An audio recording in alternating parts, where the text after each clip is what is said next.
मराठा आरक्षणाच्या संदर्भामध्ये मुख्यमंत्री एकनाथ शिंदे यांच्या अध्यक्षतेखाली सह्याद्री अतिथीगृहावर बैठक सुरू झालेली आहे। मराठा आरक्षण आणि मंत्रिमंडळ उपसमितीची ही बैठक सुरू आहे। या बैठकीमध्ये उपमुख्यमंत्री देवेंद्र फडणवीस, उपमुख्यमंत्री अजित पवार, मंत्रिमंडळ उपसमितीचे अध्यक्ष चंद्रकांत दादा पाटील हे उपस्थित आहेत। समितीचे सर्व सदस्य बैठकीला उपस्थित आहेत, तर जरांगे पाटील सुद्धा व्हीसी द्वारे या बैठकीला उपस्थित आहेत। सर्व विभागाचे सचिव, जिल्हाधिकारी आणि आयुक्त व्हीसी द्वारे या बैठकीमध्ये उपस्थित आहेत। आपण बघतोय की एकूणच मराठा आरक्षणाच्या संदर्भामध्ये आता बैठक सुरू झालेली आहे। मुख्यमंत्र्यांच्या उपस्थितीमध्ये ही बैठक सुरू झाल्याचं आपल्याला बघायला मिळत आहे।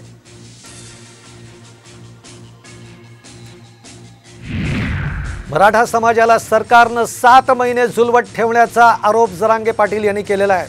आता माघार घेणार नसल्याचा इशारा त्यांनी दिलेला आहे। 20 जानेवारीला मुंबईकडे कूच करणार असल्याचं देखील जरांगे पाटील म्हणताय।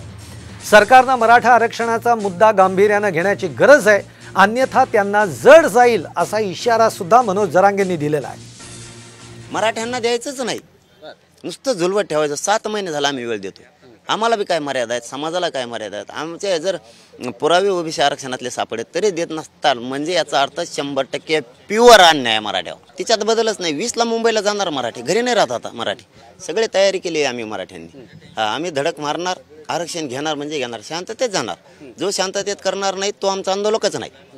आम्ही नुसत्या मराठ्यांनी शांततेत मुंबईत मांड्या घातल्या तरी मराठ्यांना आरक्षण मिळतं, नुसत्या मांड्या घालून बसले तरी बी।